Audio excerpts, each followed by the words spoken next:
Hei, haluaisitko kuulla vitsin? En halua kuulla typeriä vitsiä, Sivako. Etkö edes kop-kop-vitsiä? En! Se on tosi hauskaa. No olkoon menneeksi, mutta vain yksi vitsi. Kop-kop. Kuka siellä? Max. Max kuka? Max haluaa tulla sisälle sekoilemaan. Katsos, kun tuo ei edes ole oikeastaan vitsi, koska siinä ei ole järkeä. On, jos tuntisit Maxin. Mutta en tunne ketään Maxia!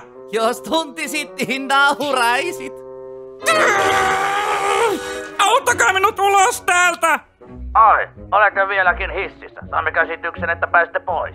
Niinkö? Mutta mikä antoi teille sellaisen käsityksen? No se on aika lailla ainoa käsitys, joka meillä on. Nyt kuuntele tarkkaan senkin, perusduunari.